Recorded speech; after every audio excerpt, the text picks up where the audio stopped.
Morning students, Jaikumar sir की class में आपका स्वागत है। आज के इस वीडियो में आप जानेंगे राष्ट्रवाद के सिद्धांत। चलिए आइए देखते हैं। राष्ट्रवाद के सिद्धांत, हमें दो प्रकार के राष्ट्रवाद के सिद्धांत मिलते हैं। पहला है गैर आधुनिकतावादी सिद्धांत। तो गैर आधुनिकतावादी सिद्धांत है, यह भी अपने आप में बटा हुआ है। इसका जो पहला प्रकार है वो है निरंतरतावादी, दूसरा प्रकार है इसका विकासवादी, तीसरा प्रकार है प्रकृतिवादी। दूसरा है आधुनिकतावादी सिद्धांत। राष्ट्रवाद के हमें दो प्रकार के सिद्धांत मिलते हैं। पहला गैर आधुनिकतावादी सिद्धांत और दूसरा आधुनिकतावादी सिद्धांत।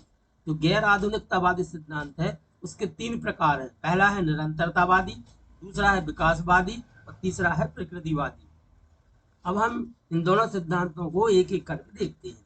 पहले हम देखेंगे राष्ट्रवाद के सिद्धांत के अंतर्गत गैर आधुनिकतावादी सिद्धांत। हम गैर आधुनिकतावादी सिद्धांत क्या है इस पर देख रहे हैं।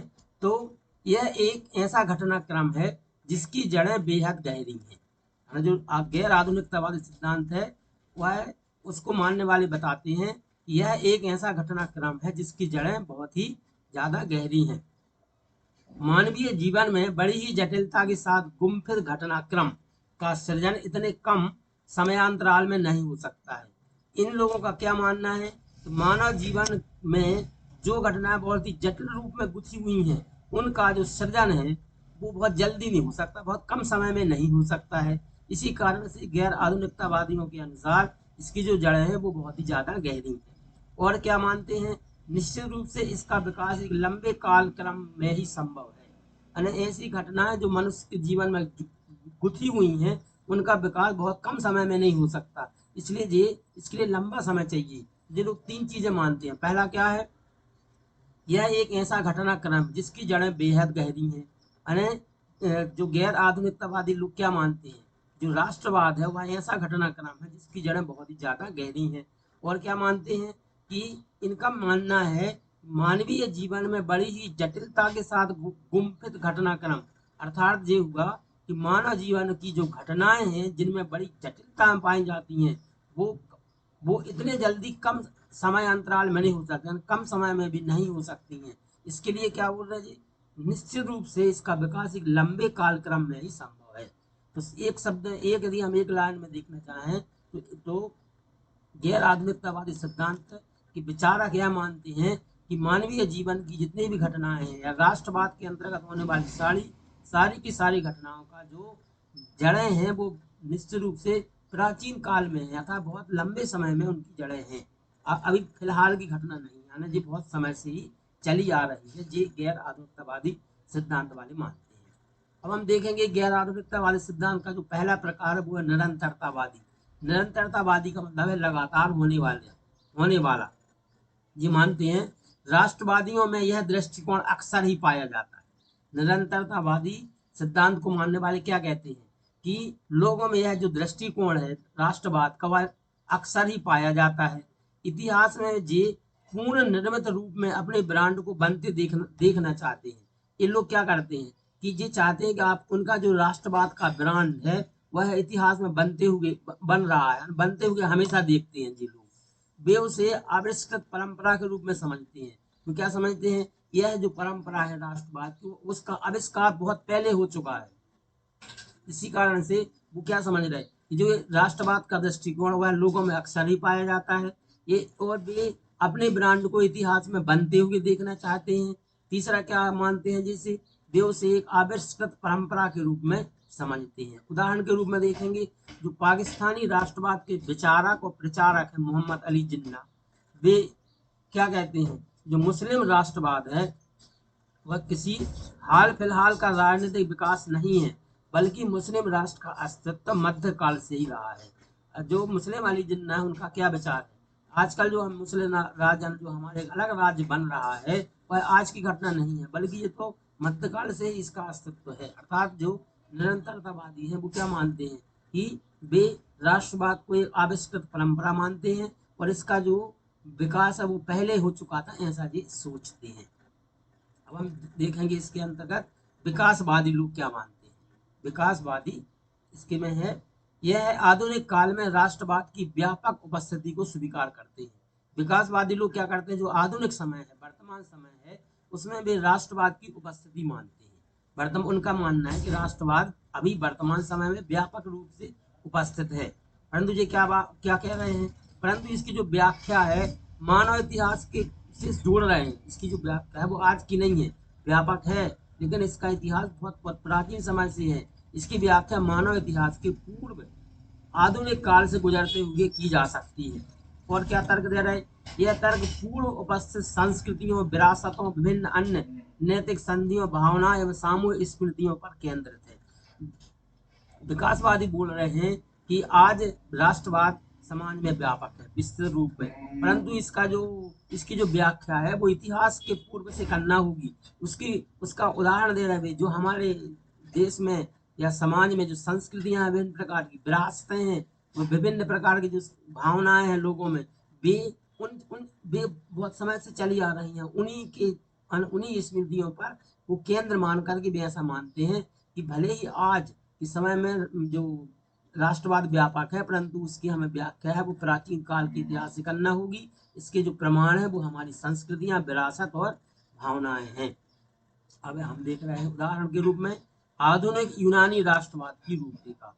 जो आधुनिक यूनानी राष्ट्रवाद की रूपरेखा, उसका हम उदाहरण विकासवादियों के अनुसार दे सकते हैं। हम देखेंगे तीसरा वाला है प्रकृतिवादी। प्रकृतिवादी क्या मानते हैं, प्रकृतिवादी राष्ट्रवाद के उदय या वृद्धि या उद्भव जैसी अभिव्यक्तियों का उपयोग नहीं करते हैं। प्रकृतिवादी जो राष्ट्रवाद का उदय कब हुआ, उसकी वृद्धि किस प्रकार से हुई, उन पर वे विश्वास नहीं करते हैं। वे क्या कह रहे हैं, वे मानते हैं वे केवल लोगों के मन और हृदय में राष्ट्रवादी भावना की स्थायी कालातीत उपस्थिति की बात करते हैं। प्रकृतिवादी तो ये मानते हैं कि लोगों के मन में राष्ट्रवाद राष्ट्रवाद विद्यमान है, या तो वो स्थायी रूप में है या काल या समय के अनुसार आ गया है। इसलिए वो मानते हैं कि राष्ट्रवाद को स्पष्टीकरण की आवश्यकता नहीं है।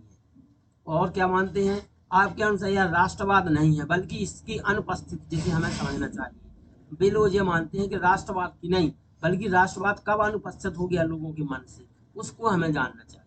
तो प्रकृतिवादी जो लोग हैं वे क्या है, राष्ट्रवाद के ना उदय में विश्वास करते हैं ना उसकी वृद्धि में विश्वास करते हैं। उनका मानना है कि राष्ट्रवाद लोगों में हमेशा से ही पाया जाता है, चाहे वो स्थायी रूप में हो या समय के साथ आ गया हो। इसी कारण से भी राष्ट्रवाद के लिए स्पष्टीकरण की आवश्यकता नहीं मानते हैं। उनके अनुसार राष्ट्रवाद नहीं बल्कि राष्ट्रवाद की अनुपस्थिति को हमें समझना है कि राष्ट्रवाद कब गायब हो गया है। उदाहरण के रूप में क्या बोल रहे जी, उदाहरण के लिए एक प्रमुख विद्वान ने राष्ट्रवाद को मन की स्थिति के रूप में संदर्भित किया।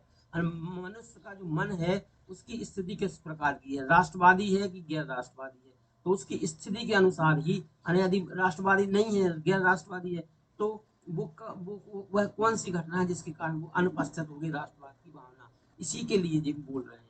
तो ये लोग क्या उदाहरण में हम क्या दे सकते हैं, राष्ट्रवाद को मन की स्थिति के रूप में संदर्भित किया जा सकता है। आपने हम सभी ने क्या देख लिया अभी तक, गैर आधुनिकतावादी जो 3 सिद्धांत हैं उनको आपने देख लिया। अब हम देखेंगे आधुनिकतावादी सिद्धांत। आधुनिकतावादी सिद्धांत में क्या है, आधुनिकतावादी राष्ट्रवाद को एक आधुनिक परिघटना तथा पिछली 3 सदी से भी कम अवधि के घटनाक्रम के रूप में देखते हैं। आधुनिकतावादी सिद्धांत को मानने वाले लोग समझते हैं कि जो राष्ट्रवाद है वह आधुनिक घटना है और लगभग पिछली 3 सदी से भी कम अवधि के घटनाक्रम में ये घटी है। मानते हैं कि राष्ट्रवाद पुराना कुछ नहीं है, अभी तीन सदी के अंतर्गत भी जो कुछ हुआ है वही राष्ट्रवाद है। और इसके जो प्रमुख विद्वान हैं वो पहले हैं एली कैदोरी, दूसरे नंबर पर है गैलनर। इसके जो आधुनिकतावादी सिद्धांत के प्रमुख विद्वान कौन कौन से हैं, एली कैदोरी और दूसरे कौन है गैलनर। और अब हम देखेंगे एली कैदोरी के बारे में। तो सबसे पहले आधुनिकतावादी तर्कों में से एक, सबसे पहले इन्होंने आधुनिकतावादी के तर्क दिए थे। उन्होंने 1961 में आधुनिकतावादी सिद्धांत को प्रतिस्थापित किया। एली कैदोरी क्या सबसे पहले आधुनिकतावादी तर्कों को देने वाले थे। उन्होंने 1961 में जो आधुनिकतावादी सिद्धांत के बारे में बताया। और क्या है, कैदोरी ने राष्ट्रवाद को मुख्य रूप से एक सिद्धांत के रूप में देखा और इसे आधुनिक यूरोप के बौद्धिक इतिहास में निहित जी मानते हैं। पहले तो ये है कि कैदोरी ने राष्ट्रवाद को एक सिद्धांत के रूप में देखा। दूसरा जी क्या मानते हैं, जो आधुनिक यूरोप है उसके बौद्धिक इतिहास में है जी निहित। आधुनिक यूरोप के बौद्धिक इतिहास में निहित के रूप में देखा। अर्थात कैदोरी के अनुसार राष्ट्रवाद एक सिद्धांत है। दूसरा, राष्ट्रवाद यूरोप के बौद्धिक इतिहास में निहित है। राष्ट्रवाद कहाँ निहित है? आधुनिक यूरोप के बौद्धिक इतिहास में।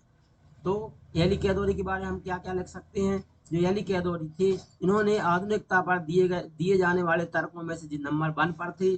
दूसरा, उन्होंने 1961 में राष्ट्रवाद के बारे में बताया। तीसरा, इन्होंने राष्ट्रवाद को एक सिद्धांत के रूप में देखा। चौथा, क्या बोल सकते हैं, जो आधुनिक यूरोप के बौद्धिक इतिहास में जी राष्ट्रवाद को देखते हैं। आधुनिक यूरोप के बौद्धिक इतिहास में जी राष्ट्रवाद को निहित देखते हैं। हम दूसरे विद्वान के बारे में देख लेते हैं। दूसरे हैं गैलनर। गैलनर क्या बोलते हैं? गैलनर ने राष्ट्रवाद के उदय को दुनिया के कृषि से उद्योग में परिवर्तन के अभिन्न अंग के रूप में देखा। यानी गैलनर ये बोल रहे हैं, पहले हमारी जो दुनिया थी उसमें कृषि प्रधान थी, कृषि की प्रमुखता थी, परंतु कृषि विकास करते हुए वो किस रूप में बदल गई? औद्योगिक रूप में बदल गई है। उसी को ये राष्ट्रवाद बोलते हैं।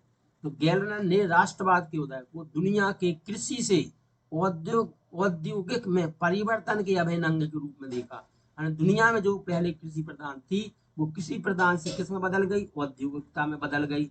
उसी को ये राष्ट्रवाद बोल रहे हैं। कौन? गैलनर।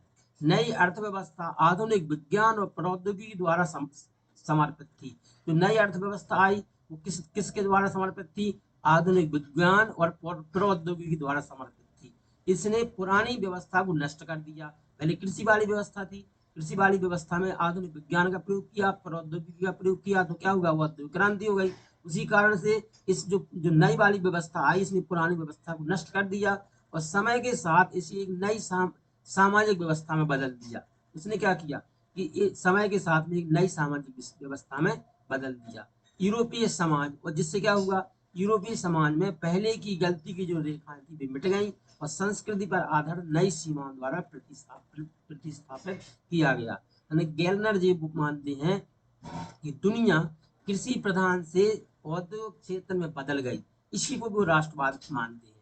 आपके अनुसार जो औद्योगिक क्रांति यानी औद्योगिक व्यवस्था आई, यानी जो नई अर्थव्यवस्था आई, उसमें आधुनिक विज्ञान का प्रौद्योगिकी के लिए ये समर्पित थी, यानी इनका उपयोग किया गया और इस व्यवस्था ने पुरानी व्यवस्था को नष्ट कर दिया और एक नई सामाजिक व्यवस्था में बदल दिया। इसी को जी क्या मान रहे हैं? गैलनर, यह एक राष्ट्रवाद था।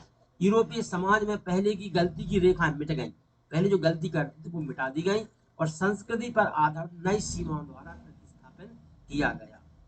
इस प्रकार से आप सभी को जो सिद्धांत थे, दोनों सिद्धांत गैर आधुनिकतावादी और आधुनिकतावादी, उनके बारे में बता दिया गया है। आशा है आपको दोनों सिद्धांत समझ में आ गए हैं। आप सब वीडियो देखा, वीडियो देखने के लिए बहुत बहुत धन्यवाद।